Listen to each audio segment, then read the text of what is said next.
मेरे प्रिय मित्र हैं प्रियव्रत जी, इनसे क्या कहूं। मुझे ये पूछना है, जवाब दीजिए आप। उन्होंने भ्रष्टाचार का इतना संगीन आरोप लगाया आपके ऊपर। मैं तो इन्हीं से पूछना चाहता हूं कि 15 अगस्त 1947 को जो देशभक्तों ने हमें देश आजाद करके दिया है, वो आजाद देश टूटा कहां, किसको जोड़ने गए थे? अरे पंडित नेहरू के नाते अगर जोड़ने ही निकलना था ना, तो लाहौर से यात्रा निकालनी थी और पूज्य बापू को श्रद्धांजलि देकर यह कहना था कि जिन्ना से और नेहरू से जो भूल हुई है वो भूल ठुकराई जा रही है और भारत एक किया जा रहा है। वो एक, अब मैंने तो आपको रोका नहीं मेरे भाई, मेरे राजा रोका कहां? मैं बोला हाँ, तो इसलिए 10 सेकंड रामेश्वर जी फिर जवाब। इसलिए मेरी फिर प्रार्थना है कि श्रीमान राहुल गांधी जी, आपके पूर्वजों ने कितने साल इस देश पर राज किया है? क्या आपके पूर्वजों से क्या 62 में कोई देश टूटा या इसके बाद देश टूटा? अगर देश टूटा है तो क्या आपके पूर्वजों से कोई ऐसी भूल हुई है? क्या आपके पूर्वजों ने ऐसी कोई गलती की है? इसलिए मेरा फिर कहना है कि कांग्रेस केवल चुनावी हिंदू ना बने। अगर असली हिंदू बनना है ना, तो मेरा तो कांग्रेसी मित्रों से एक निवेदन है कि अभी मथुरा और काशी का मुद्दा जिंदा है। एक एप्लीकेशन काशी की लगा दो, एक एप्लीकेशन मथुरा की। आप नहीं बोलोगे? हाँ, मर्यादा रखो बाबा। हाँ, जाना। आप दोनों की बात, आप दोनों की चर्चा सुन के ऐसा लग रहा है कि मध्य प्रदेश में इसलिए मेरी कांग्रेसी मित्रों से प्रार्थना है कि अगर त्रिपुंड लगाना है, तो एक बार ज्ञान व्यापी की एप्लीकेशन लगा दो और कहो कि ये भी भगवान विश्वनाथ की धरती है, ये हिंदुओं को सौंप दो। बहुत ही सिंपल सा मामला है। लगवा दो ना, उसमें क्या? अरे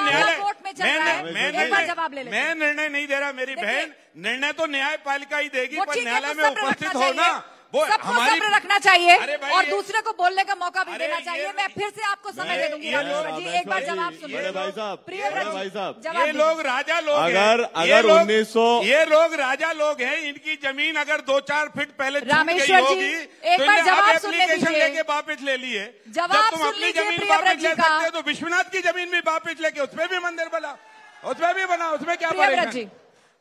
मेरा रामेश्वर भाई साहब, बड़े भाई साहब, ये निवेदन है कि 1947 में 15 अगस्त के दिन भारतीय जनसंघ और राष्ट्रीय स्वयंसेवक संघ क्यों नहीं कर रहे? कहां पहुंच गए? 2023 में चुनाव सर पे है, आप लोग बड़ी बड़ी बातें करते हैं, जनता के मुद्दों का जिक्र करते हैं, ऐसा लग रहा है कि आजादी पर डिबेट चल रही है यहाँ नहीं, आजादी पे इनने शुरू करी, मैंने 1947 का नाम इनने लिया, मैं तो अभी बात कर रहा था। पर भारतीय राष्ट्रीय स्वयंसेवक संघ और भारतीय जनसंघ 1947 में क्या कर रहा था, इसके बारे में बताएं। पर बोलिए, चुनाव में कौन से मुद्दे अभी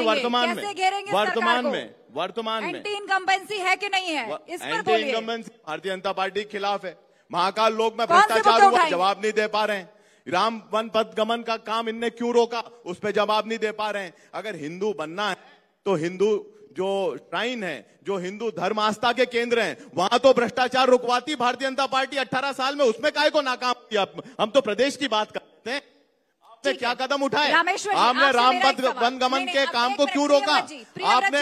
आपने जो डेवलपमेंट वर्क है हमारे जिले में होड़ा माता जी का विशाल मंदिर बन रहा था 6 करोड़ रुपए की लागत से, उसको आपने रुकवा दिया।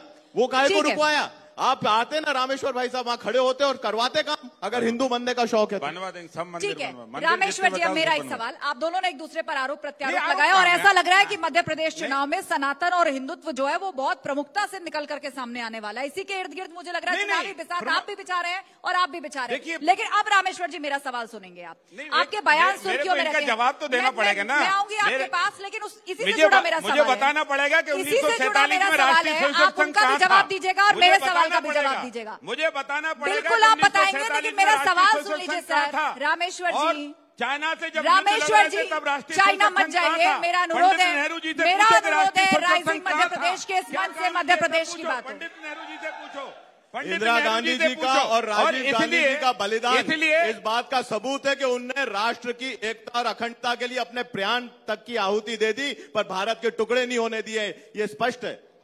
दूसरे एक मेरी सबसे महत्वपूर्ण बात यह है कि कांग्रेस का राज मैंने क्या आप इंडियन हिस्ट्री को चुनावी मुद्दा बनाएंगे? आप कहाँ की बातें कर रहे हैं? आप मेरे एक सीधे से सवाल का जवाब दीजिए। आपके बयान सुर्खियों में रहते हैं और कई बार आप दूसरे धर्मों को लेकर चेतावनी वाले अंदाज में बयान भी देते हैं।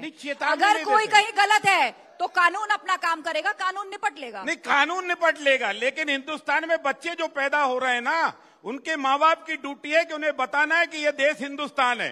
हिंदुस्तान में पैदा होकर पाकिस्तान जिंदाबाद के नारे नहीं लगा सकते। ये ध्यान रखिए, नहीं लगा सकते, नहीं लगा सकते। इससे वोट मिले या वोट कटे, वोट मिले या वोट कटे, पाकिस्तान जिंदाबाद नारे लगाओगे तो कुचल दिए जाओगे। मैं आज भी बोल रहा हूं, आज भी बोल रहा हूं। इसमें क्या बुरी बात, इसमें क्या बुरी बात है? इसमें अगर किसी ने माई का लाल दूध पिया तो समर्थन करके दिखाए, समर्थन करके दिखाए पाकिस्तान का। मैं बोल रहा हूं, दिखा, हम तेरे को जवाब देते। मेरा फिर आग्रह है, मेरा फिर कहना है कि हम सड़क बना रहे हैं, हम बिजली बना रहे हैं, हम स्कूल बना रहे हैं, हम कॉलेज बना रहे हैं, पाकिस्तान जिंदाबाद के नारे लगा रहा है। अरे ये क्या आपका इशारा कांग्रेस पार्टी की तरफ है? मेरे कहाँ हुई है ये घटना? कौन पाकिस्तान जिंदाबाद के नारे लगा रहा है? क्या कांग्रेस पार्टी पर आरोप है? आरोप है तो उसका जवाब सुन लीजिए। जहां हुई है हमने वहां जवाब दिया है।